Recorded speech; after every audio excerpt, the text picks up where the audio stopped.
রাস্তায় নোংরা আবর্জনা বা পান গুটখার পিক ফেললে দিতে হবে জরিমানা। 1 সেপ্টেম্বর থেকে কার্যকর হবে এই নিয়ম।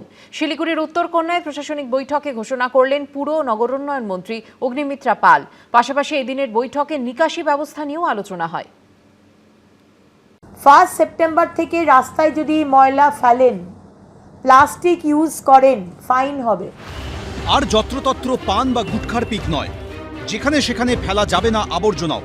নিয়ম ভাঙলেই 1 সেপ্টেম্বর থেকে গুনতে হবে জরিমানা। দূষণমুক্ত ও পরিচ্ছন্ন পরিবেশ গড়ার লক্ষ্যে কড়া পদক্ষেপ নিল রাজ্য সরকার। রবিবার শিলিগুড়ির উত্তরকন্যায় প্রশাসনিক বৈঠকে ঘোষণা করলেন পুর ও নগরোন্নয়ন মন্ত্রী। 1 সেপ্টেম্বর থেকে রাস্তায় যদি ময়লা ফেলেন, প্লাস্টিক ইউজ করেন, ফাইন হবে। কত ফাইন হবে সেগুলো আমরা পরে আলোচনা করব, কিন্তু ফাইন হবে। পান পাড়া খেয়ে রাস্তায় থুতু ফেলা, ফাইন হবে। ইতিমধ্যে রাস্তাঘাট পরিচ্ছন্ন রাখতে ডিজিটাল স্বচ্ছ অ্যাপ চালু করেছে রাজ্য সরকার। এলাকায় আবর্জনার ছবি নাগরিকরা সরাসরি আপলোড করতে পারবেন এই অ্যাপে। সাধারণ মানুষ ছবি তুলে অভিযোগ জানালে পুরসভার আধিকারিকরা দ্রুততার সঙ্গে তার সমাধান করবেন। পাশাপাশি যত্রতত্র নোংরা যাতে না ফেলা হয় সেজন্য 3 মাস সচেতনতার কাজও চালানো হবে বলে জানিয়েছিলেন পুরমন্ত্রী। একই সঙ্গে রাস্তায় বেআইনি পার্কিং করা নিয়েও করা হচ্ছে রাজ্য সরকার।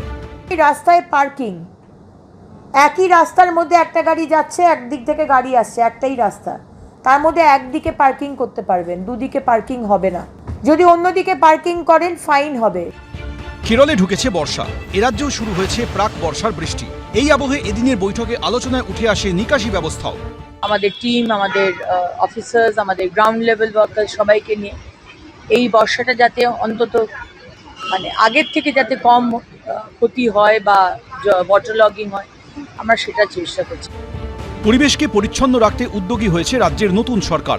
কড়া পদক্ষেপের ঘোষণা করেছেন পুরমন্ত্রী। এখন তার কতটা বাস্তবায়িত হয় তা বোঝা যাবে আগামী দিনে। সনদ ঝা, বাচ্চু দাস, এবিপি আনন্দ, শিলিগুড়ি।